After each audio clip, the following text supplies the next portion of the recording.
police responded to reports of gunfire at Marjorie Stoneman Douglas High School in Parkland, Florida.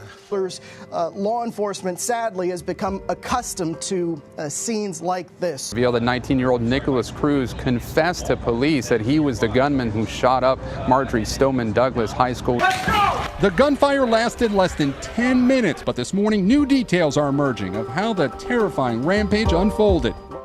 Do you feel safe at KHS? Most of the time I do, but after the shooting, I'm not gonna lie, I walked in the next day feeling a little bit scared because really it can happen anywhere. And if shootings can happen at nightclubs and schools or hotels, I kind of felt a little bit nervous going to school. It kind of sucks, I wished I felt safe, but because of everything that's been going on and because of, it's just I don't. He murdered 17 people and badly wounded at least 14 others. Our entire nation, with one heavy heart, is praying for the victims and their families. According to the Sun-Sentinel, a local Florida newspaper, Nicholas Cruz knew how and when to get into Marjorie Douglas Stoneman High School. He came when he knew the gates would be open, wearing his school colors, and was able to get into the building even after a teacher radioed in a code red, as police would later report. With KHS's spread out California campus and dozens of entries, it begs the question, could an intruder infiltrate KHS? So the doors are unlocked at passing times, right, so the kids can get from place to place. But who's to say, and we all do it, we go to the door to let ourselves in, there's a UPS guy, and we're trying to be polite and hold the door for him. But who's to say it's not a UPS person, And so I think we all have to kind of shift our thinking to almost to the point where we're thinking anybody could be a threat to us. After Parkland, ripples were felt across the country. Kirkwood was not immune. One of the measures taken was a renewal of the See Something, Say Something campaign. Originally started nationally after September 11, 2001 attacks to root out suspected terrorists, the KHS administration is hoping that the campaign, adapted to root out suspected school shooters and involving posters around the school, will help bring potential threats to the school to light.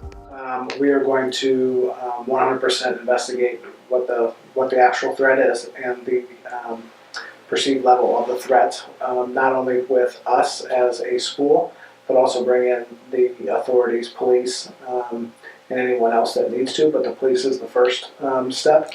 And communicate is the key. Communication of knowing there is a threat, and also with the person that it's being targeted towards, making sure that that person knows that that's right. We're going to do everything in our power not to have a threat against the high school and or community.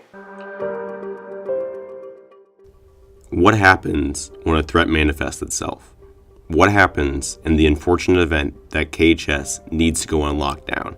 According to Levon Smart, KSD's safety and security advisor, help would be on the way, as KHS and the Kirkwood Police Department enjoy a very healthy relationship.